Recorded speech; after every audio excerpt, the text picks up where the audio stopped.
Breaking news mga kabayan. May umiinit na balita. Bansang Cuba naghahanda sa pag-atake ng Amerika. Pangalawang breaking news. Amerika may binabalak na 20 billion deal para sa Iran. Ano kaya yun? Pangatlong breaking news. US. Magtatayo ng 4,000-acre high-tech zone sa Pilipinas. Bagong supply chain hub laban sa China. At panghuling breaking news. Europe. Kumikilos. UK at France mamumuno sa global mission para protektahan ang Hormuz.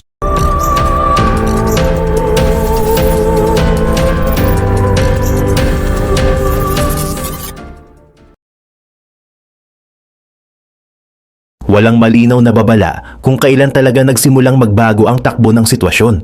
Pero sa loob lang ng ilang araw, sunod-sunod ang galaw ng malalaking bansa. Parang may invisible na linya na sabay-sabay nilang tinawid. Habang may tigil putukan sa pagitan ng United States at Iran, hindi ito naging senyales ng katahimikan. Sa halip, naging pagkakataon ito para sa mas malalim at mas komplikadong galaw sa likod ng eksena. Sa Middle East, nakatutok ang buong mundo sa Strait of Hormuz, isang makitid na daanan ng langis na kayang makaapekto sa presyo ng gasolina sa halos lahat ng bansa. Kahit may mga pahayag na open na ulit ito, ramdam pa rin ang kaba sa galaw ng mga barko. Kaunti lang ang dumadaan at bawat paggalaw ay parang may kasamang panganib. Kasabay nito, may ibang eksena namang tahimik na nagaganap sa Caribbean. Sa Cuba, may lihim na pagbisita ang mga opisyal ng US habang tumitindi ang pressure sa ekonomiya ng isla.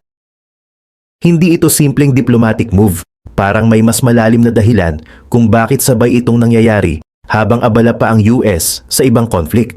At sa Asia, may isa pang tahimik pero strategic na hakbang. Sa Philippines, inilatag ang plano para sa isang malaking industrial hub na posibleng maging susunod na sentro ng manufacturing sa rehiyon. Hindi ito basta economic project lang. Parte ito ng mas malaking plano para baguhin ang global supply chain. Kung titignan ng buo, hindi ito magkakahiwalay na balita. Parang tatlong magkakaibang kwento na unti-unting nagko-connect. Sa isang dako, may negosasyon para maiwasan ang gyera. Sa kabilang bahagi, may paghahanda kung sakaling tuluyang sumabog ang sitwasyon. At sa gitna nito, may mga bansang nagpoposisyon na para sa susunod na yugto ng global power balance. Hindi pa malinaw kung saan ito papunta, pero isang bagay ang sigurado. Ang mundo ngayon ay hindi na lang basta nag-o-observe, unti-unti na itong gumagalaw. Sa gitna ng matinding tensyon, nagkaroon ng pansamantalang tigil putukan sa pagitan ng United States at Iran.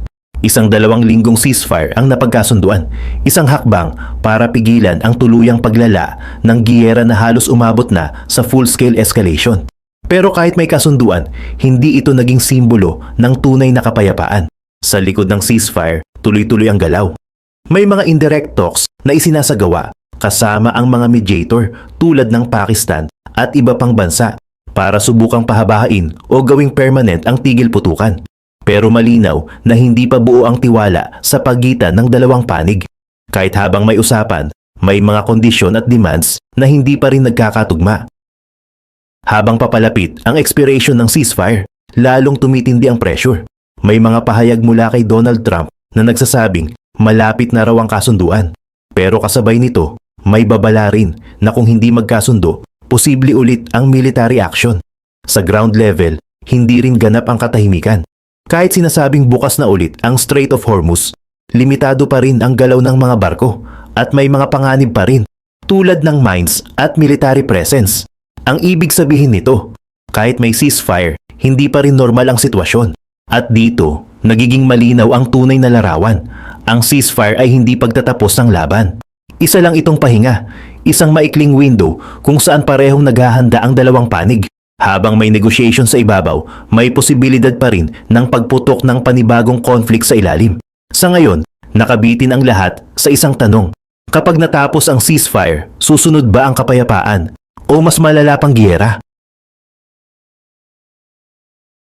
Habang papalapit ang deadline ng ceasefire, mas naging malinaw kung ano talaga ang kapalit ng kapayapaan. Sa gitna ng tahimik na negosasyon, lumabas ang isang proposal na hindi basta-basta. Isang deal na direktang tumatama sa pinakasensitibong bahagi ng conflict, ang United States ay pinag-iisipan na i-unfreeze ang humigit kumulang $20 billion na assets ng Iran na matagal nang nakahold dahil sa sanctions. Kapalit nito, gusto ng US na mawala sa kontrol ng Iran ang kanilang enriched uranium, ang parehong material na pwedeng gamitin para sa nuclear weapons kung aabot sa tamang level ng enrichment. Hindi ito simpleng economic deal, isa itong direktang palitan ng kapangyarihan. Pera laban sa nuclear capability. Sa loob ng usapan, malinaw ang priority ng US. Siguraduhin na hindi na magagamit ng Iran ang kanilang uranium stockpile, lalo na yung mga mataas ang enrichment level. May ulat na ang Iran ay may hawak na halos 2,000 kilo ng enriched uranium, kabilang ang daan-daang kilo na malapit na sa weapons grade. Pero sa panig ng Iran, hindi rin ito basta susundin. Ang kailangan nila ay agarang economic relief. Sa ilalim ng matinding sanctions at economic pressure, ang access sa frozen assets ay hindi lang bonus. Ito ay critical para sa survival ng kanilang ekonomiya. Dito nagiging komplikado ang lahat. Habang sinasabi ng ilang US officials na posible ang ganitong kasunduan, may mga pahayag din na tila kinukontra ang ideya ng direktang cash for uranium exchange.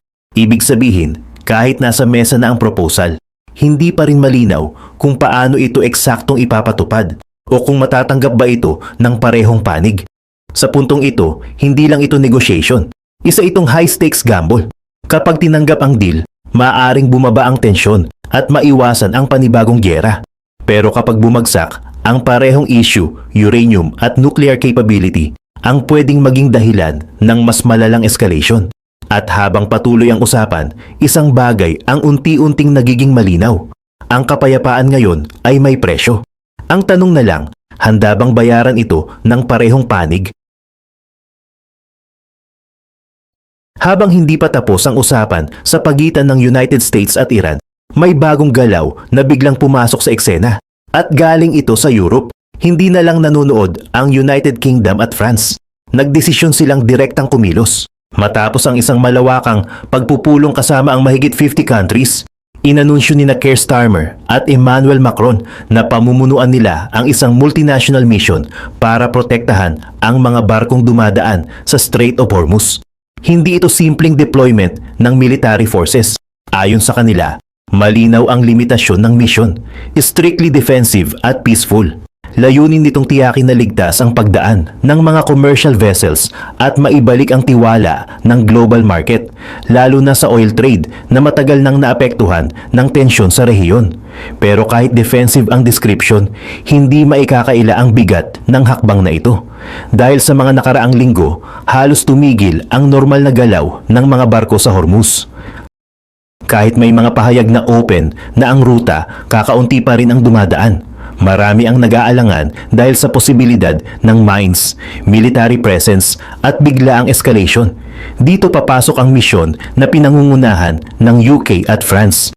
Hindi para makipaglaban, kundi para magbigay ng assurance. Magkakaroon ng escort sa mga barko, surveillance sa dagat, at posibleng clearing operations para siguraduhing walang panganib sa ruta. Kasabay nito, maraming bansa ang nagpahiwatig ng suporta. May mga nag-alok na magbigay ng assets, mga barko, kagamitan at personnel. Ibig sabihin, hindi lang ito aksyon ng dalawang bansa. Posibleng lumaki ito bilang isang malawakang koalisyon na tututok sa stability ng global trade. Pero sa ilalim ng lahat ng ito, may mas malalim na kahulugan ang pagpasok ng UK at France. Ipinapakita nito na kahit may sariling galaw ang United States, hindi lahat ay sumusunod sa iisang direksyon. May sariling diskarte ang ibang allies, isang approach na mas nakatuon sa de-escalation kaysa direktang pressure. Sa puntong ito, hindi lang Iran at US ang naglalaro sa eksena. Dumadami ang mga bansang pumapasok, bawat isa may sariling layunin at paraan. At habang lumalawak ang bilang ng mga aktor, mas nagiging komplikado ang sitwasyon. Dahil mas maraming galaw, mas maraming pwedeng mangyari. Habang nagsisimula ng maghanda ang United Kingdom at France para sa defensive mission sa Hormuz, ibang direksyon naman ang tinatahak ng United States. Sa halip na sumabay sa collective approach ng allies, pinili nitong ituloy ang sarili nitong strategy, mas direkta, mas agresibo at mas kontrolado. Sa ilalim ng utos ni Donald Trump, nananatiling in full force ang naval blockade laban sa Iran. Kahit sinasabing open na muli ang Strait of Hormuz para sa commercial shipping, hindi nito sakop ang mga barkong may koneksyon sa Iran. Patuloy silang hinaharang, pinapabalik o pinipigilan sa paglabas ng kanilang mga port. Dito, lalong lumabas ang pagkakaiba ng approach. Habang ang Europe ay nakatutok sa stabilization at protection ng trade routes, ang US ay malinaw na gumagamit ng pressure. Isang paraan para pilitin ang Iran na sumunod sa mga kondisyon ng negosasyon. Mas naging malinaw ito nang tanggihan ni Trump ang alok ng NATO na tumulong sa operasyon. Sa halip na gawing collective effort, ipinakita ng US na kaya nitong kumilos ng mag-isa, isang desisyon na nagpalalim pa ng pagkakahati sa loob ng Western Alliance. Hindi rin ito unang beses na nagkaroon ng ganitong tensyon. May mga ulat na ilang NATO allies ang tumangging sumama sa blockade ng US. Mas pinili ang diplomatic at defensive na approach kaysa direktang military pressure. Sa puntong ito, malinaw na hindi naiisa ang direksyon ng mga Western powers.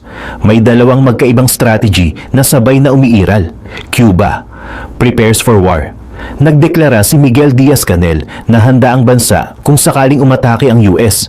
Kahit ayaw nila ng giyera, nagsimula na silang maghanda para sa worst case scenario. Habang hindi pa tuluyang natatapos ang tensyon sa pagitan ng United States at Iran, may isa pang tahimik na galaw na unti-unting lumilitaw sa radar. Sa Cuba, nagkaroon ng isang bihirang development. Isang US government plane ang lumapag sa isla, dala ang mga senior officials para sa isang hindi inaasahang diplomatic visit. Sa likod ng pagbisitang ito, may malinaw na mensahe. Hindi lang simpleng pag-uusap ang layunin, kundi paglalatag ng pressure at kondisyon. Sa mga meeting, tinalakay ang political reforms, economic changes, at pati ang pagpapalaya ng mga political prisoners.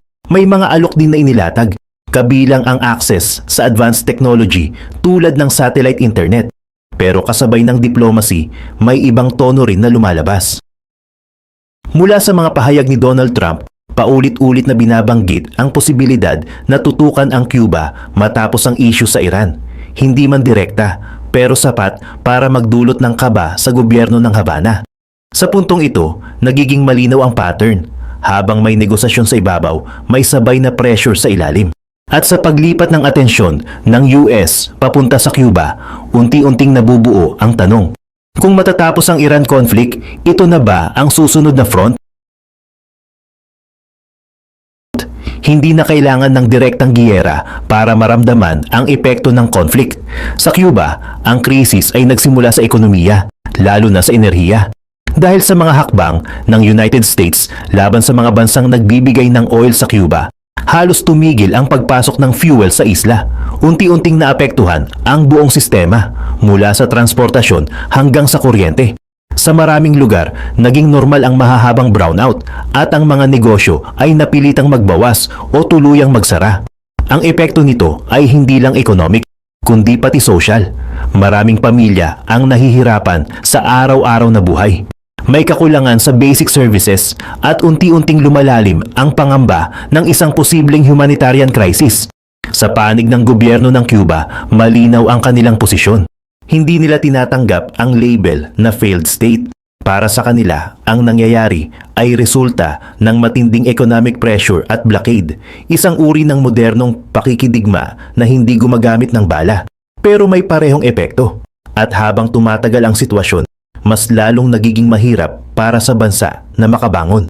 Ang tanong ngayon, hanggang saan kayang tiisin ng ekonomiya ng Cuba ang ganitong klaseng pressure?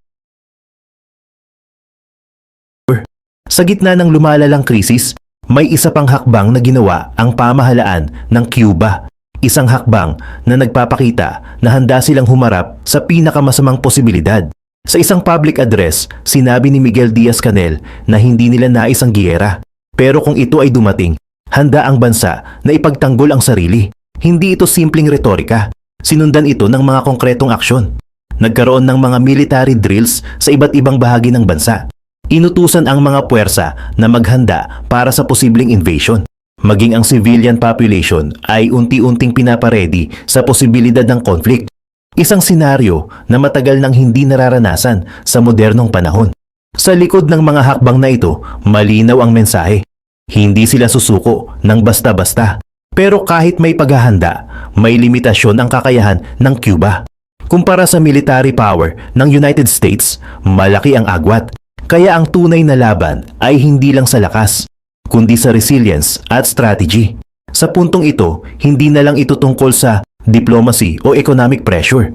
Unti-unti nang pumapasok ang posibilidad ng direktang confrontation.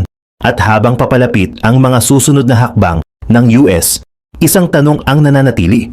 Hanggang saan aabot ang sitwasyon bago tuluyang sumabog ang panibagong conflict? Habang patuloy ang tension sa Middle East at Caribbean, may tahimik pero napaka-critical na galaw ang United States sa Asia. Hindi ito tungkol sa giyera, kundi sa long-term positioning. At sa gitna nito, malinaw kung sino ang piniling partner, ang Philippines. Sa ilalim ng Pax Silica Initiative, isinama ang Pilipinas sa isang network ng mga bansang magtutulungan para palakasin ang secure supply chains sa high-tech industries. Hindi ito simpleng economic cooperation. Isa itong strategic alignment, isang paraan para masigurong ang production ng critical technologies ay nasa mga bansang kaalyado ng US. Malinaw kung bakit Pilipinas ang napili. May existing na kakayahan sa electronics at semiconductor manufacturing. May access sa critical minerals at may workforce na kayang mag-adapt sa advanced technology. Para sa US, hindi lang ito partner, isa itong susi sa pagpapalawak ng influence sa Asia. Habang ang ibang rehiyon ay abala sa conflict, dito naman tahimik na binubuo ang susunod na battlefield. Hindi gamit ang armas, kundi gamit ang industriya at teknolohiya. Kasunod ng partnership, inilatag ang plano para sa isang napakalaking proyekto sa Luzon, isang 4,000-acre industrial zone na nakatuon sa high-tech manufacturing. Hindi ito ordinaryong economic zone. Ito ang tinuturing na unang AI Native Industrial Acceleration Hub sa ilalim ng Pax Silica. Sa loob ng zone na ito, inaasahang magtatayo ng mga modernong pabrika na gumagamit ng AI, robotics at automation. Target ang mga industriya na kritikal sa global economy, semiconductors, electronics at clean energy technologies. Layunin nitong gawing sentro ang Pilipinas ng advanced production sa Asia. Bukod sa infrastructure, inaasahan din ang pagpasok ng foreign investments at global companies. Kasama dito ang posibilidad ng skills training, job creation at technology transfer para sa lokal na workforce. Pero kahit malaki ang potensyal, nasa early stage pa lang ang proyekto. Wala pang malinaw na timeline, wala pang confirmed na listahan ng companies, at marami pang kailangang pagdaanan bago ito tuluyang maisakatuparan. Sa ngayon, isa pa lang itong plano. Pero isang planong kayang magbago ng economic landscape ng bansa kung matutuloy. Kung titignan ng mas malalim, hindi lang tungkol sa Pilipinas ang proyektong ito. Parte ito ng mas malaking strategy ng United States, isang tahimik pero malawakang supply chain war. Sa loob ng maraming taon, malaki ang dependency ng US at ng buong mundo sa China pagdating sa manufacturing ng critical goods. Pero ngayon, unti-unti itong binabago. Sa pamamagitan ng Pax Silica at iba pang partnerships, binubuo ang isang bagong network ng production, nakakalat sa iba't ibang allied countries.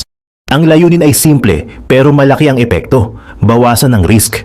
Kapag may conflict o disruption sa isang lugar, may backup ang system sa ibang bansa. At sa ganitong setup, mas kontrolado ng US at ng allies nito ang daloy ng mga critical industries. Dito pumapasok ang Pilipinas bilang isa sa mga bagong haligi ng network na ito. Sa ganitong paraan, ang laban ay hindi na lang sa battlefield, nasa factories, supply chains at technology systems na rin ito. Kapag pinagsama-sama ang lahat ng developments, lumalabas ang mas malinaw na larawan ng galaw ng United States. Hindi ito isolated na mga aksyon, kundi bahagi ng sabay-sabay na strategy sa iba't ibang bahagi ng mundo. Sa Middle East, nakatutok ang US sa Iran at sa Strait of Hormuz, isang critical na punto para sa global energy supply. Dito ginagamit ang kombinasyon ng military pressure at diplomatic negotiations. Sa Caribbean, tumitindi ang focus sa Cuba gamit ang economic pressure, diplomatic engagement at posibleng military preparation. At sa Asia, pinapalakas ang alliances at economic positioning, lalo na sa Pilipinas, para sa long-term control ng supply chains at technology production. Tatlong magkaibang rehiyon, tatlong magkaibang approach, pero iisa ang layunin: palakasin ang global position ng US sa panahon ng lumalaking geopolitical competition. Sa puntong ito, malinaw na hindi lang isang conflict ang nangyayari. Isa itong multi-front strategy kung saan bawat galaw sa isang rehiyon ay may koneksyon sa iba. At habang patuloy ang mga developments, mas nagiging malinaw na ang susunod na yugto ng global dynamics ay hindi na iikot sa iisang lugar, kundi sabay-sabay na magaganap sa iba't ibang bahagi ng mundo.